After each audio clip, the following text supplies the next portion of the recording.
Clôture de la deuxième session ordinaire 2017 au Sénat. La cérémonie dirigée par le président de cette institution, Lucie Milébou Aubusson, a été rehaussée par la présence du Premier ministre, chef du gouvernement Emmanuel Issoze Ngonde, est choisi pour le lancement de la session extraordinaire consacrée aux travaux d'examen du projet de révision constitutionnelle. Cédric Nzengelomas, Félix Modibangoy pour les détails. Le cadre est resté sobre, mais la cérémonie de clôture de cette deuxième session ordinaire 2017 a été teintée d'un cachet particulier avec l'annonce de la poursuite des travaux législatifs par le président du Sénat, Dr Lucie Milébou Aubusson, épouse Mboussou. Comme nous le savons, le gouvernement a jugé utile de convoquer une session extraordinaire dont les travaux seront essentiellement consacrés à l'examen et à l'adoption du projet de loi de révision de la Constitution.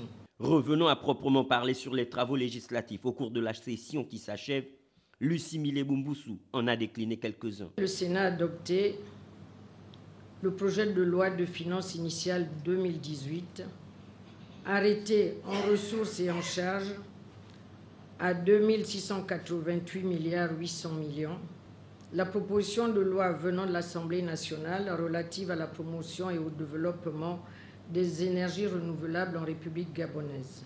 La proposition de loi initiée par notre Chambre fixant le cadre juridique pour une gestion rationnelle des produits phytosanitaires en République gabonaise. La séance initiée à huis clos a vu la présence du Premier ministre Emmanuel Issoze Ngonde et plusieurs membres de son gouvernement.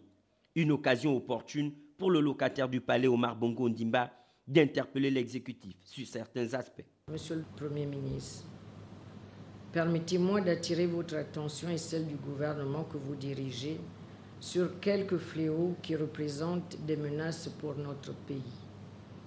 Il s'agit essentiellement des grèves récurrentes des régies financières qui nécessitent des solutions pérennes car déstabilisantes pour le budget et la mise en œuvre des politiques publiques de l'État. L'ampleur du trafic de drogue, notamment en milieu scolaire, est facteur de violence chez les jeunes. Et enfin, la menace terroriste.